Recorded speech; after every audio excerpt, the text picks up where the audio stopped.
sports, different personalities, different people. It's fun to listen to. Well, we are live, and I have in the building our main guy, Lou Bezjak. I call him Shefty because he reminds me of Adam Schefter. And actually, you are more versatile than Schefter because Schefter just does football. You do everything. So we're here He's to got two last time phones, though. Lou. He's got two phones, so Last time Lou was here, we talked about a lot of his story. But this time, I really kind of want to talk about more of what's going on in the landscape of South Carolina high school football and also what's going on in the landscape of South Carolina high school sports in general. So joining us again is Lou Bezjak, from what I saw, two-time Sports Writer of the Year in South Carolina. What's going on, Lou? Nothing much, Todd. Appreciate you having me on, man. It's fun. I love your stuff and what you do and all your guests that you have on. So it's an honor to be on with you tonight. You're right. Nobody comes on to see me. Everybody comes on to see the guests. So let's before we start talking about this year, let's talk about last year a little bit because, man, just from afar, you had a lot going on last year with realignment. Schools deciding they didn't want to play great. It was just a lot going on in terms of covering the sport. How challenging was covering high school sports last year with so much change, especially at the end where you had the realignment, then also in the middle portion where you had teams deciding that they did not want to play against Gray because of competitive advantage. Yeah, it definitely was really busy. Plus, you throw in, I spent about 4 or 5 months with the P27 Academy in Lexington, for following them during the year. So it was a lot. It's definitely, this year is a definite change in high school sports, South Carolina, with the realignment. And last year, I mean, I've never seen anything like that. Teams, schools refusing to play others. I mean, I get why they took the stand, and it's led to change, and it's helped with the realignment and got the multiplier going. And now we're at a new era in South Carolina athletics, with the 5 classifications, really 6 if you count 5A being split. You got the realignment this year to the new regions. It's a lot going on. You're going to have the use of RPI to determine seeding in that in 5A and 4A. So it's gonna a lot to digest, and it was a lot of change, and it was a lot going on between the high school league and the schools, and it was just it made it interesting and it made it fun. I mean, because it's some of these things haven't happened before, and we mentioned the Gray thing. They go through a year, had to scrap and find games, and then they go and almost win a state championship in football. They do one in basketball and softball. So it definitely was an interesting year in high school sports in South Carolina. And this year, I think, going to be even more. It's like I said, with the new realignments and everything, it's going to be fun. Well, I give you kudos because I don't know where those. I don't know if they were in courtrooms or South Carolina high school. I don't know where the actual places were where they were having those meetings. I know the majority of the time you're reporting at athletic events, and that was probably kind of your home turf, reporting at a baseball field, a basketball court, or a football field. You were actually in a room with a bunch of adults going back and forth, talking about multipliers and things of that nature. How difficult was it to report? So, and you had to be really quantitative with your reporting. How difficult was that to get all that data back to your listeners and your readers? Yeah, you had to sit and watching a lot of it, virtual stuff, and there was just a lot going on because people had, just try to explain both sides the best you can, and which, because each side had their point to make, and some had agendas, some didn't. So it definitely was definitely challenging. You want to give the reader and the person looking to read your story both sides. You not just want to be one-sided for either side of the way. So that's just try to do both sides, try to explain everyone purpose and meaning for what's going on, and then you go from there. I will give you credit. You are an objective third party. You do not go on either side. You basically just give the facts and let the reader, at least from what I've seen, or you try to let the reader, go on whatever side they want to go on. In terms of the realignment, you've got Gray going from 2A to 4A. You've got Oceanside going from 2A to 3A. You've got Abbeville going from 2A to 1A. How challenging is it for you? I know you must have an Excel spreadsheet. You must be a wizard to keep up with all the changes. Yeah, and I made sure I have things right in front of me. Make sure I know which, just in case you forget, because there's so many moving parts, and I have to check. I think it was even checking it this morning just to see which schools were the big 5A and which ones were the little 5A to make sure we have that right. I mean, so it's common knowledge by the time as the school year goes along. But yeah, it's definitely was the multiplier. Really, it was a game changer here in South Carolina. We've seen it done with other states, and now we see it this time. I mean, they're going to try it for 2 years, and if they see it doesn't work, they see it needs to go up, go down, then we'll go from there. What I thought was good, I mean, each school got a chance if they wanted to appeal. Abbeville obviously won their appeal and got it because they were supposed to be 2A, but they got their appeal to go to 1A. Gray did not. The other schools, a lot of them didn't. American Leadership, they were able to go back to 2A. But like schools like Christchurch, St. Joe's are up to 3A, 1A to 3A. So it's definitely going to be for all those that were saying, hey, these schools that bringing in kids from outside your attendance zone. That I mean, you kind of see what the numbers were, and now you get to see how they're going to fare. They're like, well, if they were up a class or up 2 classes, well, now you're going to see how Gray does against 4A competition, how Christchurch does against 3A competition, how Oceanside does against 3A. So we'll get a lot of questions answered starting in the fall with football, and then going on through basketball, and in the spring with baseball and softball and all the other sports. Well, this is my last one, and then we're going to get off of the whole realignment and the teams not wanting to play Gray. But one thing I will always say is the games need to matter, and sometimes the coaches are not characters, but there's a big of a role as a lot of times the players are. That being said, Dion Bethea is no longer in Columbia. Do you think that that's going to take a little bit of the sauce out of Columbia basketball with him not being there? Because I know you guys had a great relationship, but I know a lot of people really enjoyed him being on the sidelines. What do you think of him no longer being there? Yeah, you like the personalities that to make things more interesting. He definitely was. People had an opinion whether one way or the other against Dion, and like you said, I've known Dion for a while now and got to just know him and his family and stuff, and just talked to him a few weeks ago. He's loving life after Georgia Southern came over from an overseas trip. So I know he's loving college basketball life, but it will be different. They do have a personality and a great player in person that they brought in, Carlos Powell, but it will be a little different. I saw him over the summertime. It's going to be a little different style. Dion was a little, Dion like flashy. He likes that stuff, and Carlos is a little bit like that, but still, it's going to be different. Not seeing Gray, and obviously what happened with Gray and Keenan in state semifinals, this non-handshake, and we'll see if Gray and Keenan decide to play each other this year. Now with Dion not there, so we'll see what happens that way. I think, like we saw that in football. I think if Coach Holmes remained at Gray, I think Gray and Fairfield would have even played each other this year in football. Kind of been nice, but we'll see what happens if the Keenan and Gray get back on the schedule and schedule each other, since they won't be in the same classification. Well, we got to talk about a little football now. We got to hand out some awards, our first awards that we're doing at Lost Lettermen. I guess it's week 0. It was for season, yeah. Okay. Well, player of the week. I got to give it to Caleb Ford from Cardinal Newman. Dude had 404 yards on the ground rushing. Tell us a little bit about. I'm sure you're familiar with this young man. Tell us a little bit about Caleb. And I heard that I read that he actually transferred to Cardinal Newman from Gray.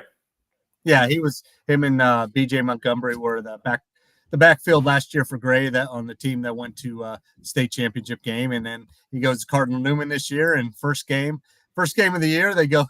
He rushes for 404 yards against a Cannon School team in North Carolina. The game was supposed to be played here, but they moved it up there because of Cardinal Newman's field, and they got off to a good start. It was close too.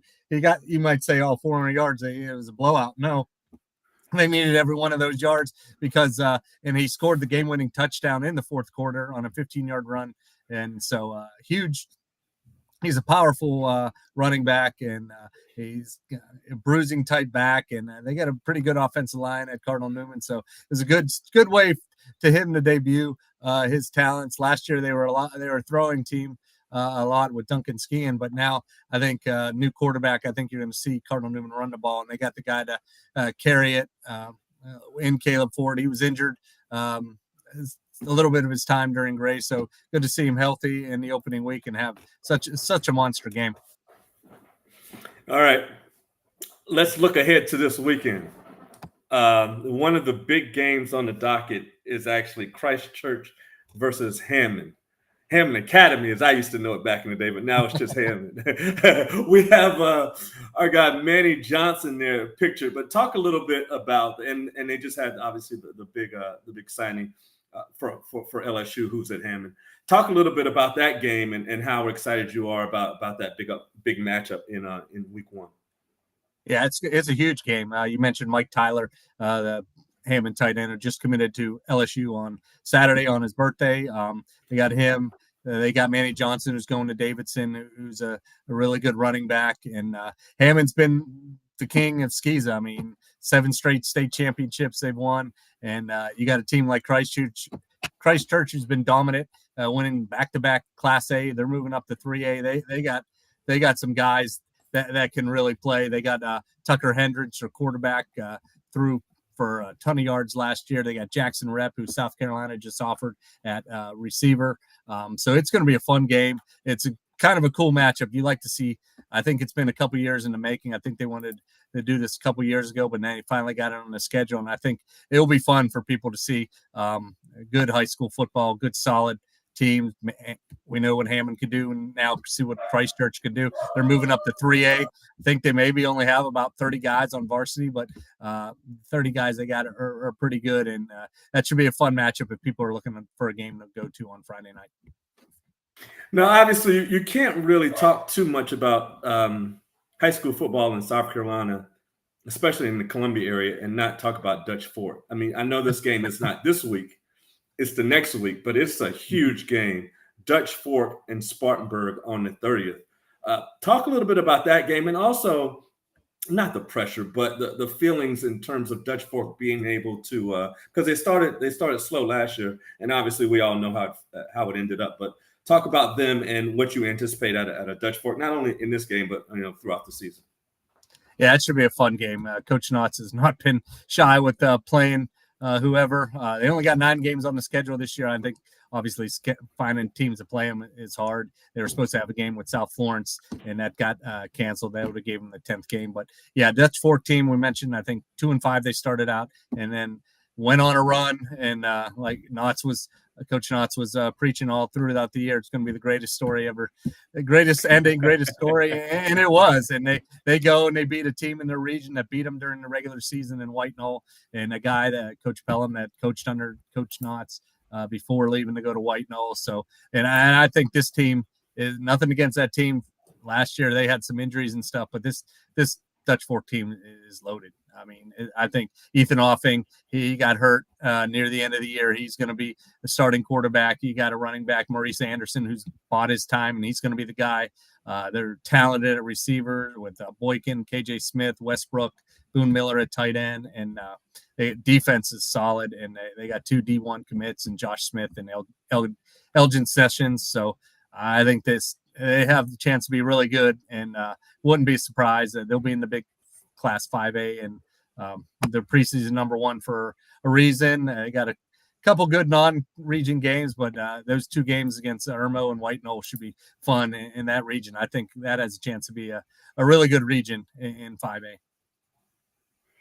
Speaking of White Knoll, they've got a really big game coming up. I believe it's on this Saturday against Camden, and we've got their quarterback actually featured here.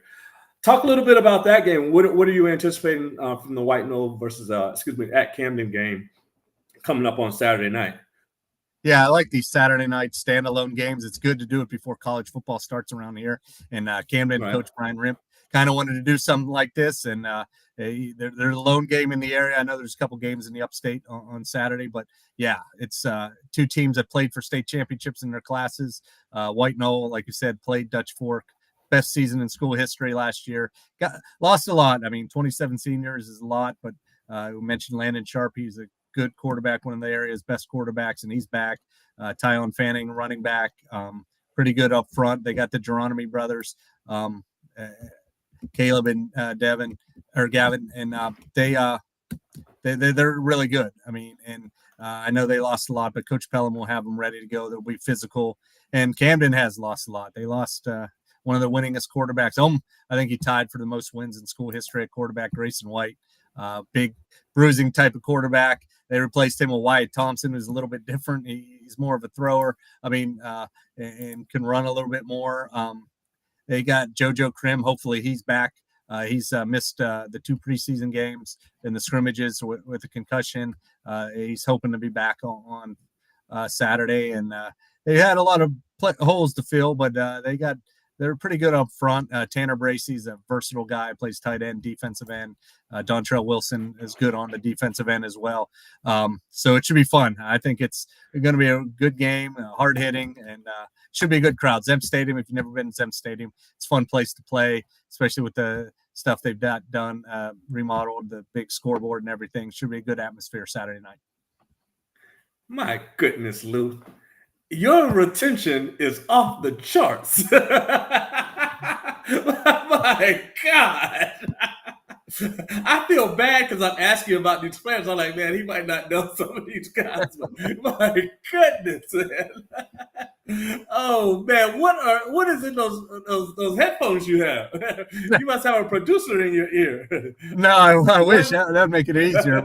Just right. I mean, the list and stuff we did all preseason and stuff. It helps me not only gets information out. I mean, different things, but it also helps me. I mean, get to know some of the guys that you're gonna want to talk about this year and guys that have gone as well. So it's fun.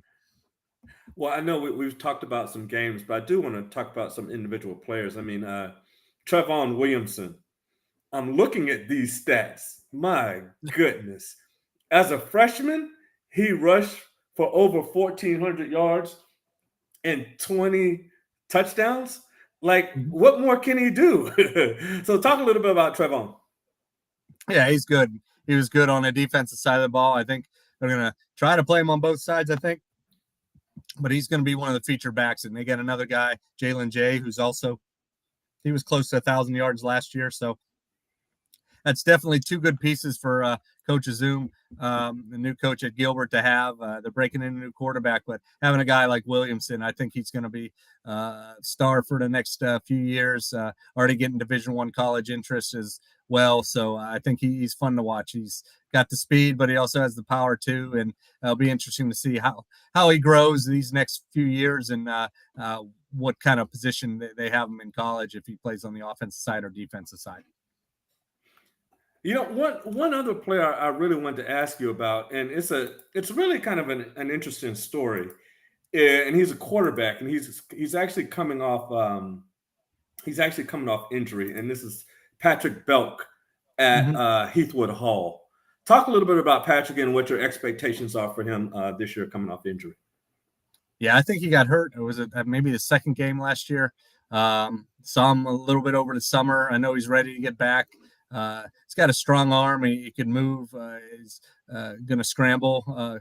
Big piece of them. They struggled obviously without him last year, and they got a new coach in Tamir Zimmerman, who I've known for a long time, back to his high school games, and he's going to be good. I think he has a chance to be one of the better quarterbacks in the area, and I think Heathwood will be very improved. He's got a weapon that you're going to see on offense this year. He moved in last year, Onis Conanbanny, who's going to announce his college choice on Friday afternoon. He's going to pick between Tennessee and Florida State, but he's got a good story. He's moved over. He moved from England, and He plays both sides of the ball, but they're going to use him on offense, and he'll be a good weapon for Belk. And I think Belk will go. He had a good year his first year as a starter, and obviously the injury. I think he's going to have a good season this year. Yeah, you actually, and I'm glad you brought up Kuninbani.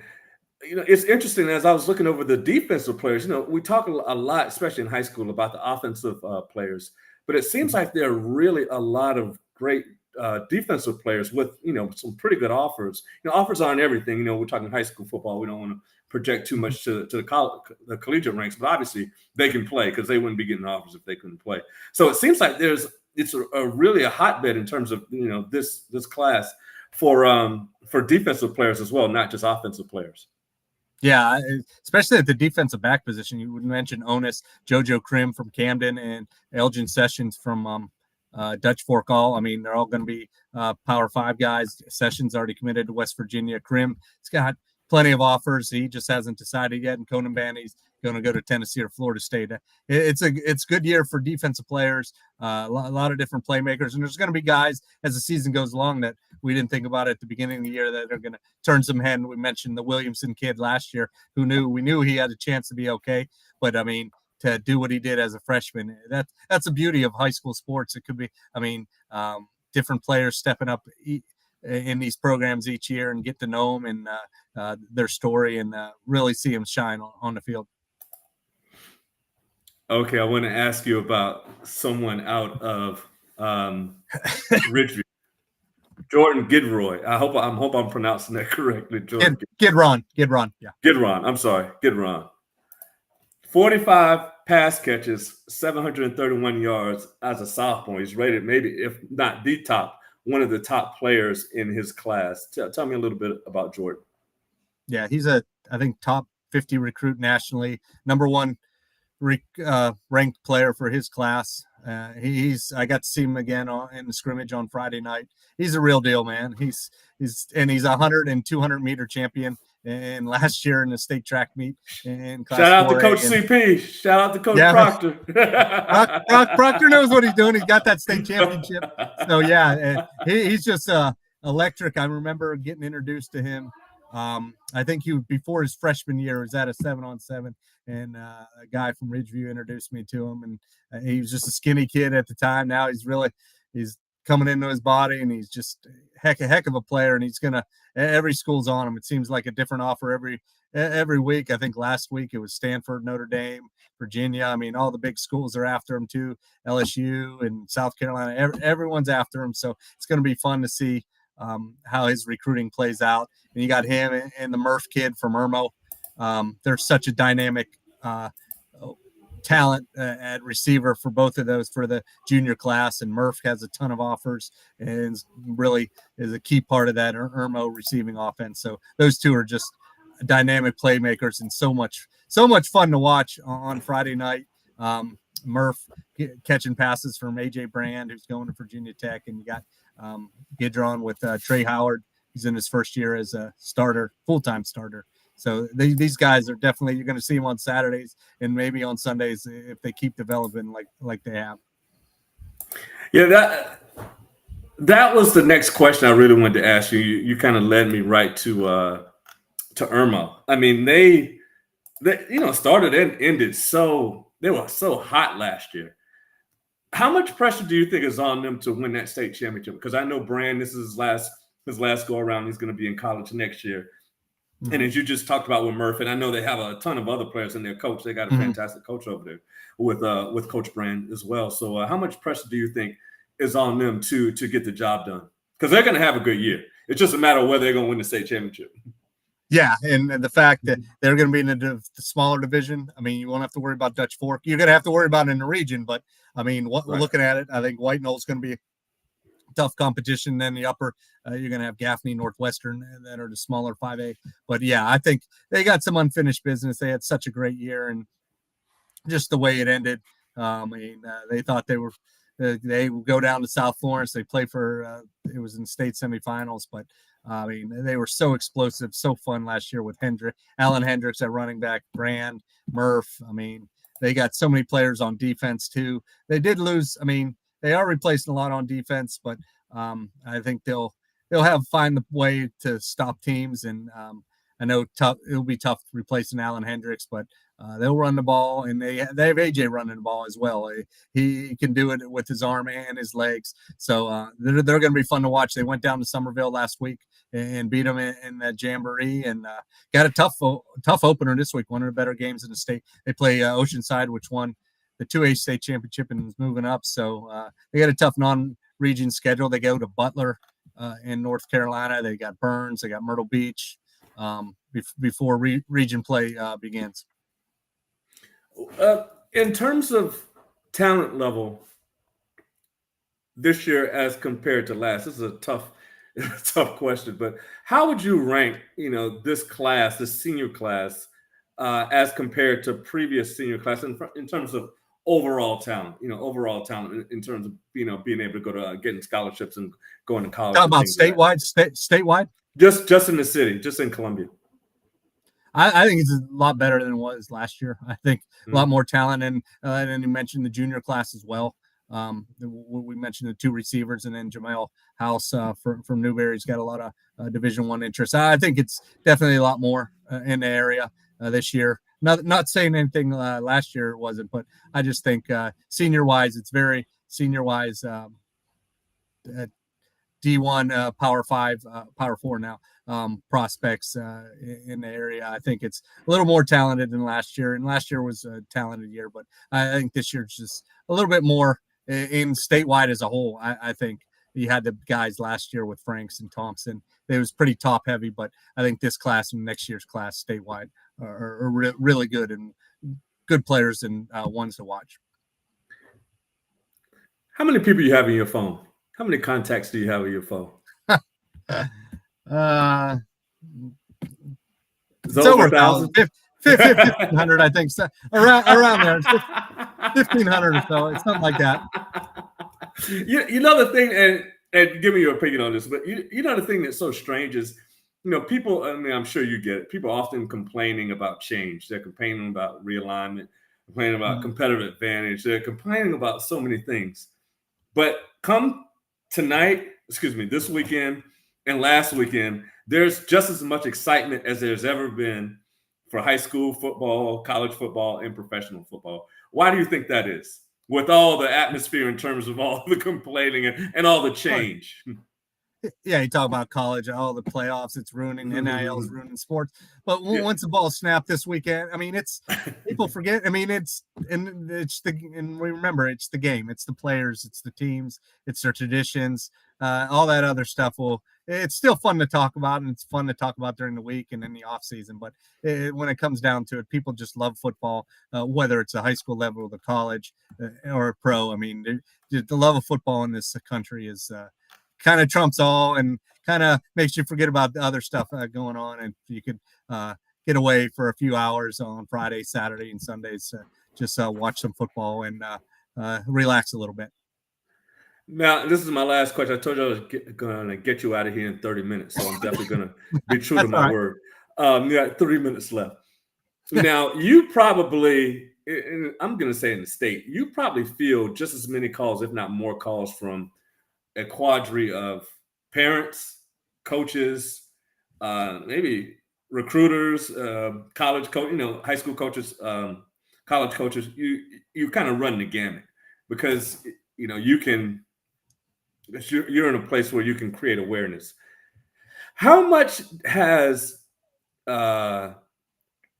internal transfers in high school changed kind of the landscape of high school sports in terms of a player being with the team for a sophomore year and then packing up and leaving his junior year? How much has it really changed the way high school sports are, in your opinion, from a coaching aspect, and also from you covering the sport? Oh, it's big. I've been doing this for over 20 years, and it's definitely changed. It's been going along for even when I first started. It's just more now, and I think it's more kids are making it known when they're leaving a school, and have platforms. They're announcing when they're leaving such and such a school to go in another school, and it's more. It's they talked about it again today at the. I think that's one of the areas of that they're working on with the high school executive committee to as far as simplifying the transfers, because there's all these different kind of rules. They're going to try to simplify things, make things more cut and dry, I think, going forward, because kids want to play. You got kids that legitimately move out of state, moving parents' job and stuff. But to be honest, if kids they think they could be, if a parent thinks their son or a daughter can be better recruited at another school, they're going to transfer and do what it takes, whatever, to move to a new neighborhood, to make sure they're in the school district. And you can't fault them for that. If you want to do that, if sometimes it works out for kids, sometimes it doesn't, and they maybe should have stayed put. So it's definitely I don't think it's going to slow down any. And you see with the transfer portal, there's not a transfer portal in high school, although they did talk about having like a designated window for when kids could transfer. I don't think that's going to happen, but there was a bill or legislative brought up in the executive committee and voted on that about one-time transfer rule for kids from high school. That got voted down, but may not be a good idea. Then you don't have to worry about, this kid, if you do it one time, hey, at least it's there, and go from there. But we'll see how that works out in the future. I bet it'll be brought up again. And but yeah, it's not going to slow down anymore. It's going to keep going. It is the wild, wild west in terms of high school athletics. And if you have a player and they put something on Twitter and the end of it says "respect my decision," that means you don't want to read the rest of it, because he or she is gone. Yeah, they're gone. Yeah, you see it with the college announcement, but you've seen it now in high school announcements. And like I said, it's out there more. Usually you hear, "Oh, wow, did you hear so and so me?" Well, no, we heard it a couple months ago because they put it out there that they were leaving. So, yeah. The interesting thing is, typically the ones who put it out there are not the kind of the top of the line transfers. The top of the line ones usually don't put those messages out there. But it is what it is. I'm sure it's really difficult for coaches to have any. It definitely is. It's hard. It's hard for coaches, and that's why you see a lot of guys. And you'll see it on the college level too, even more. I think why college coaches aren't going to stick around as much. The longevity, you're not going to see the Bobby Bowdens and those guys coach for that long a time. It's just burning, wearing on you. Even on the high school level, they deal with all the other stuff in the classroom and stuff, as well as the transfer and all kinds of other issues that they have to deal with. It is a fluid environment. Thank you so much, Lou, for stopping by. We're going to have you on from time to time, but definitely wanted to kind of get catch up with you and get your thoughts about the upcoming weeks, but also some of the players. But definitely thank you, and kudos to you for all that you do, not only for the state, but also what you do for these kids, because I know it's a tough job what you do. It's a lot of moving around, a lot of gas, a lot of going to high school games. But I actually haven't been to a high school game in probably 20 years. So thank you for going, and I can just read your Twitter feed after you go, man. Thank you so much for what you do.